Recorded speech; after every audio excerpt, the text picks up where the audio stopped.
चुनाव आयोग की तरफ से चुनावी राज्यों में स्पेशल इंटेंसिव रिवीजन यानी SR कराया जा रहा है, जिसको लेकर सियासी दल लगातार सवाल खड़े कर रही हैं।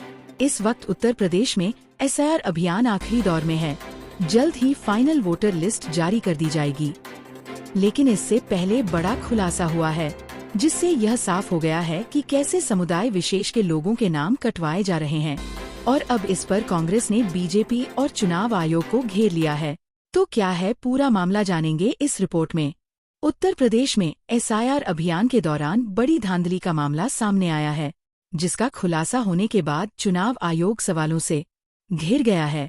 सोचिए ये कितनी बड़ी साजिश है, और ऐसी साजिश पूरे देश में रची गई है।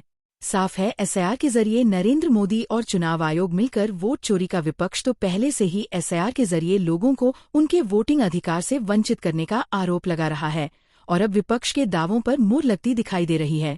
केरला में विधानसभा चुनाव में 1 महीने का समय भी नहीं बचा है। 9 अप्रैल को यहां मतदान होने हैं, जिसके चलते प्रचार प्रसार का दौर जारी है। इसी कड़ी में कांग्रेस ने चुनावी प्रचार का शंखनाद कर दिया, जिसके तहत पार्टी कार्यक्रम भी आयोजित करेगी। साथ ही इस दौरान सत्ता पक्ष और बीजेपी की घेराबंदी करने की तैयारी भी है।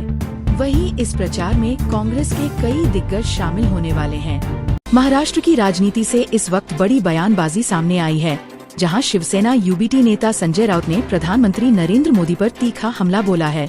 राउत ने कहा कि जब रुपया गिरता है तो सिर्फ रुपया नहीं गिरता, बल्कि देश की साख और प्रतिष्ठा भी गिरती है।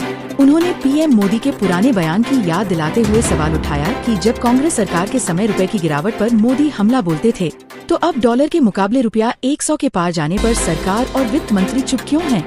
संजय राउत ने केंद्र सरकार की आर्थिक नीतियों पर निशाना साधते हुए कहा कि भारत की अर्थव्यवस्था डगमगाती हुई दिखाई दे रही है। उनका कहना है कि रुपया लगातार कमजोर हो रहा है, लेकिन सरकार की तरफ से इस पर कोई ठोस प्रतिक्रिया नहीं आ रही। राउत ने आरोप लगाया कि प्रधानमंत्री नरेंद्र मोदी अब देश का प्रभावी नेतृत्व करने में सक्षम नहीं दिख रहे। राउत ने यह भी कहा कि जो बातें कभी बीजेपी विपक्ष में रहते हुए कांग्रेस सरकार पर हमला करने के लिए कहती थी, आज वही सवाल खुद उसकी सरकार के सामने खड़े हैं। ऐसे में विपक्ष अब सरकार की आर्थिक नीति, नेतृत्व क्षमता और जवाबदेही तीनों पर एक साथ हमला बोल रहा है।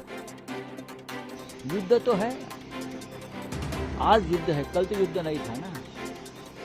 जब रुपया गिरना शुरू हुआ, जब से मोदी जी प्रधानमंत्री बने।